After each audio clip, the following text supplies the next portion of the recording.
Hello and welcome to another edition of Word in the Burg.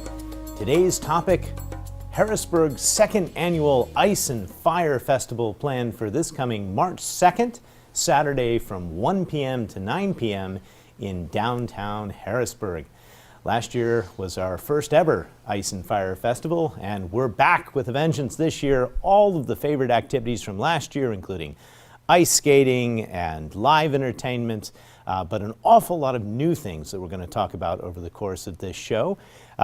We've got an artist market, of course the ice sculptures, and a giant ice slide. Ice skating in downtown Harrisburg, of course. So much to do. We hope you can join us. Today I am joined by three very special guests. First, we have Steve Foreman from M&T Bank. M&T is our entertainment sponsor for the festival. We also have Megan Kreiser from Harrisburg University. They are the ice sculpture sponsors this year. And Maureen Zimmerman from UPMC Pinnacle, our silver sponsor. And together you all will tell us a lot about what people can expect if they come downtown for the Ice and Fire Festival. Welcome to all of you. Steve, we'll start with you. Can you tell us basically what we can expect in terms of live entertainment? Sure. There'll be 10 local community groups performing on the live entertainment stage. Performances include choirs, swing choirs, jazz bands, drum lines, and should be a very exciting event. There's a wide range of performers, anywhere from the elementary school level until the adult level.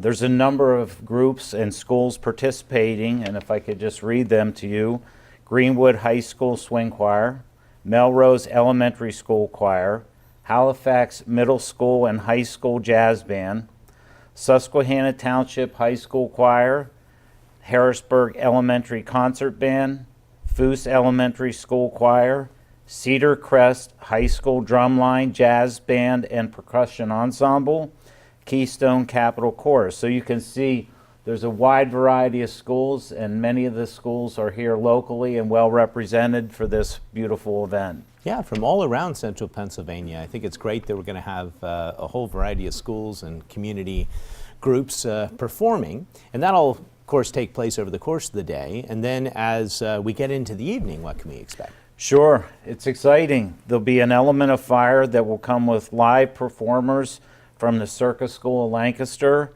The performers will include a fire juggler, a stuntman, as well as fire belly dancers with acrobatic fusion. Not sure what that is, but the fire dancers will perform at 5 and 7 p.m. in front of the live music stage.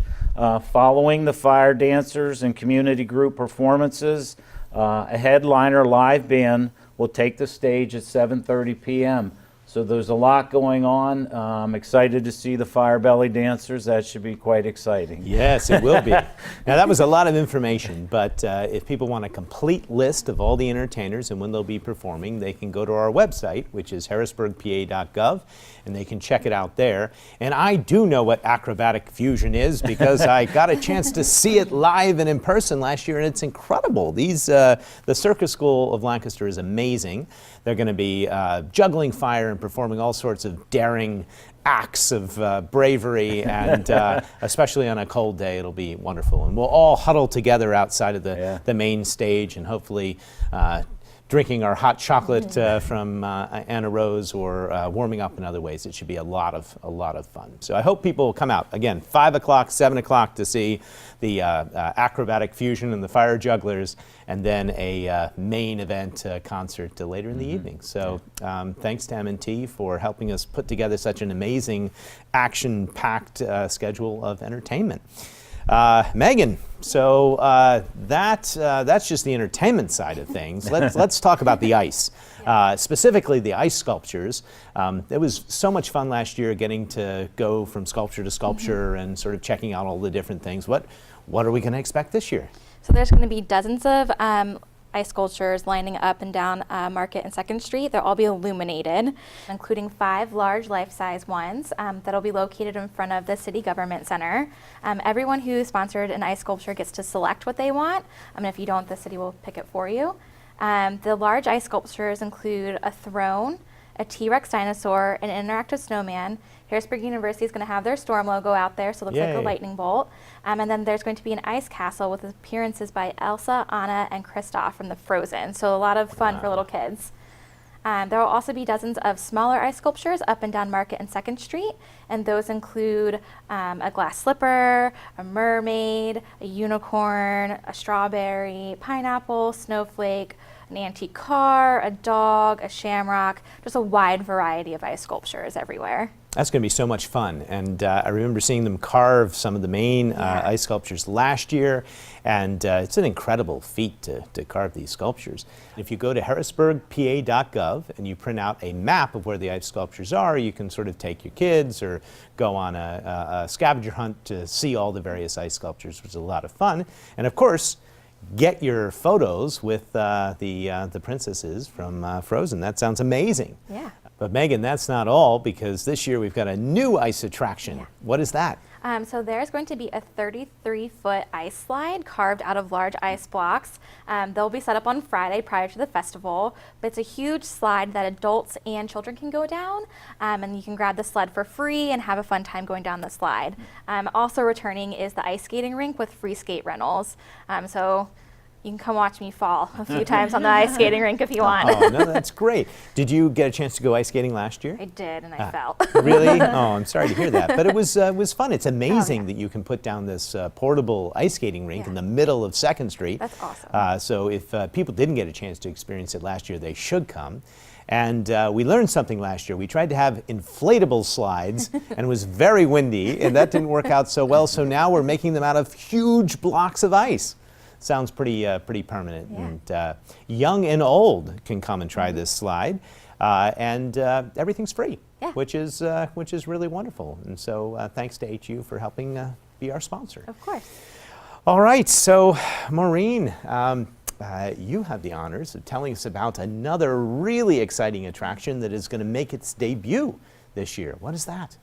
Well, we're going to have the series of fire pits. She likes to talk about the ice. I like to talk about the wood. So we'll have a series of fire pits with seating available, and they'll actually be placed in the street. And what goes better with fire pits than s'more kits? So there will be s'mores, free s'mores available.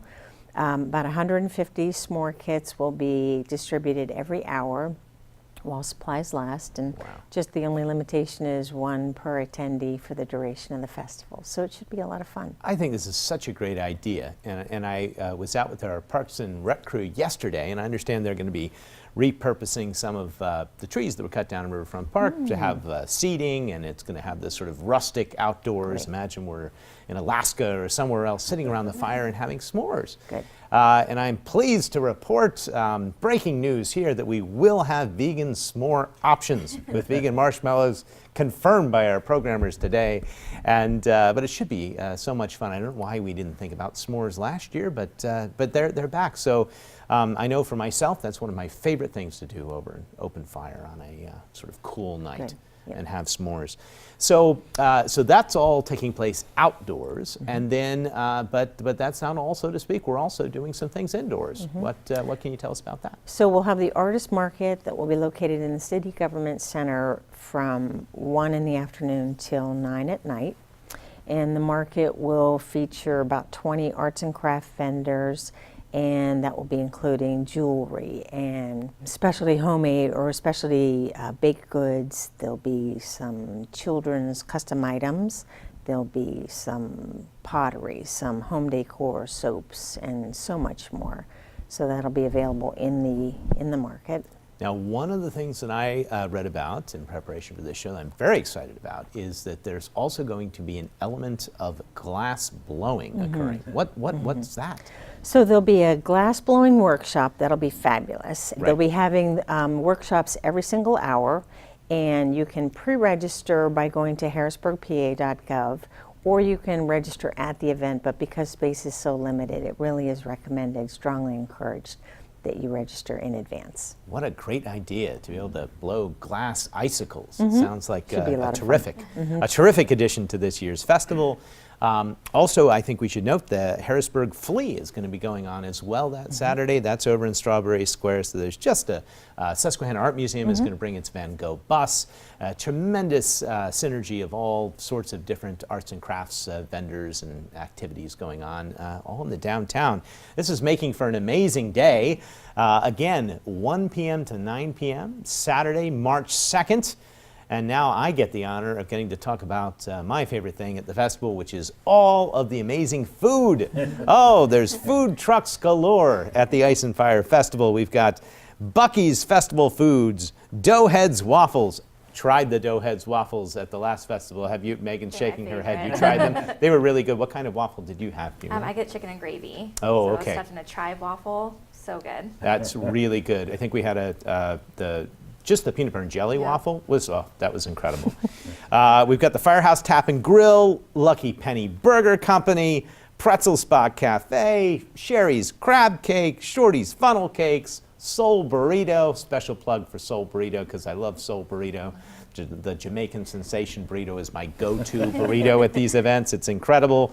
The Perk Up Truck and the Smith Homestead's Kitchen, just to name a few. We already mentioned Anna Rose will be out with their hot chocolate and all of their wonderful pastries. We've got kettle corn coming back, sponsored by Jack and Jones Kettle Corn, cotton candy from Bartlebaugh Amusements.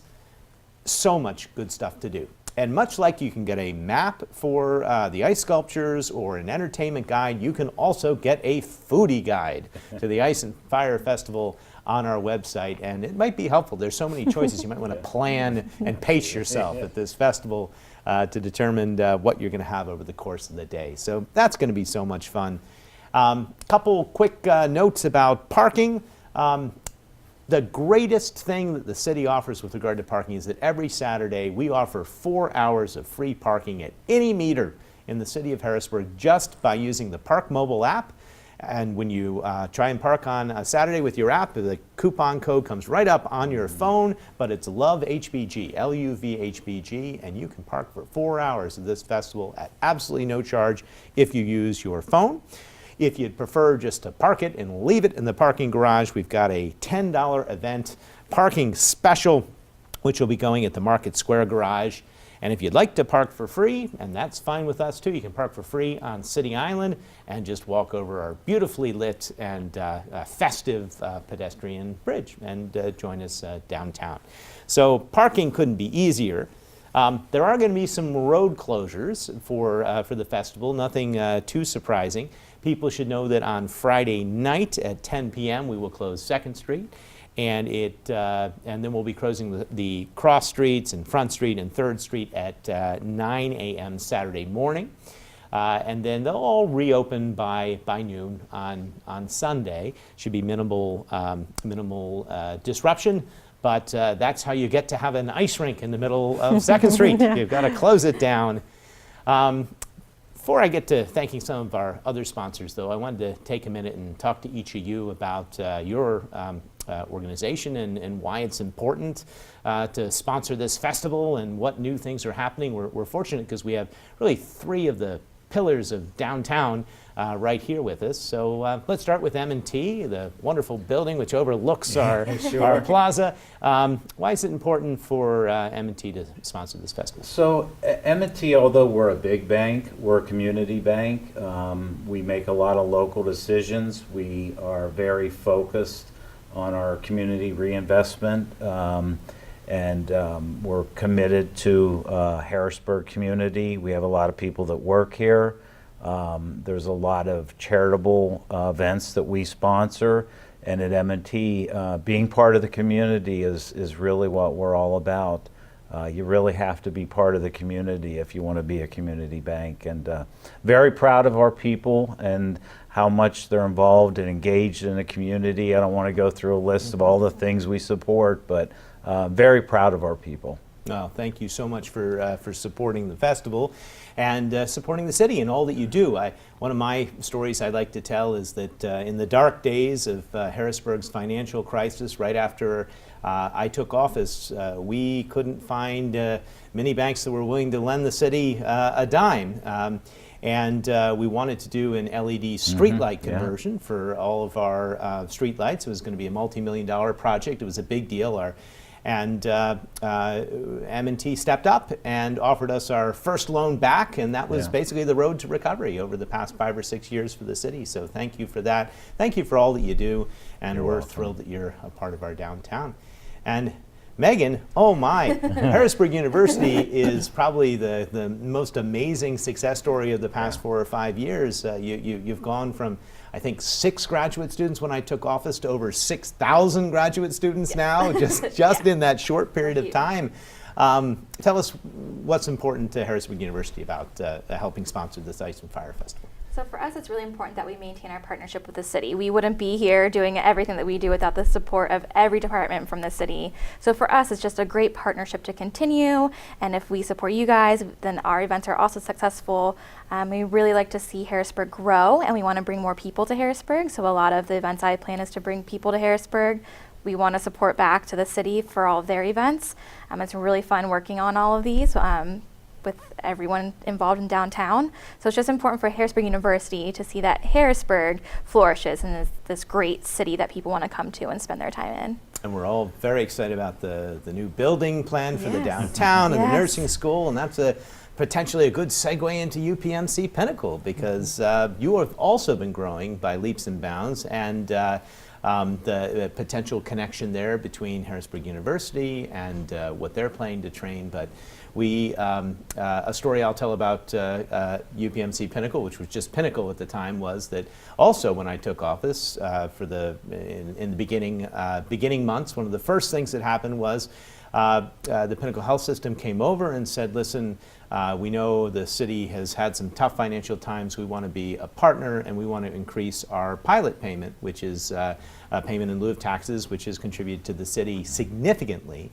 They did that, and as a part of that, every year you've been helping fund and sponsor the city. So we are truly grateful all that PMC Pinnacle does, but why was it important to step up for Ice and Fire? Well, sponsoring community events is really what we do. We like to be partners with the community. It's like Steve said, if you're going to be nestled in the community, you need to be embedded, you need to support it, you need to do everything. So we're very strong in supporting things like the not only the community, but the first responders and so forth. And it's just fun to be out there trying to get a healthy message out to people, just so that, we can all stay healthy together. But UPMC Pinnacle really is kind of a pillar of the Harrisburg community. Well, we appreciate all that you do, and this festival is sort of nestled in between your 3 main campuses, right in the heart of downtown. We have some other sponsors to thank. I want to thank our marketing sponsor, which is Explore HBG. You should check them out. They've helped us with our designs, and you've seen a lot of advertising. You'll see the flyers and the billboards. I just saw a billboard over on the West Shore just driving yesterday, so they're out and about. Of course, the sponsors here. We also want to thank SP Plus, the parking sponsor, and community sponsors, Aetna, Downtown Improvement District, Spirit Sound and Light, and Green Mountain Energy. Also a special thank you to the Downtown Improvement District and all the merchants of the downtown that came together and chose these amazing ice sculptures and have helped to sponsor those. So it really is amazing. And again, thank you to UPMC Pinnacle, M&T Bank, and Harrisburg University for helping us put this together. So that's it for this edition of Word in the Burg. We hope you will join us downtown on March 2nd, again, all day in the afternoon, starting at 1 p.m. until 9 p.m. Easy to park. Come down, enjoy the food, the entertainment, the fire, and the ice. And check out more and get all of your guides with all the details online at harrisburgpa.gov. Thank you for joining us, and we'll see you next time on Word in the Burg.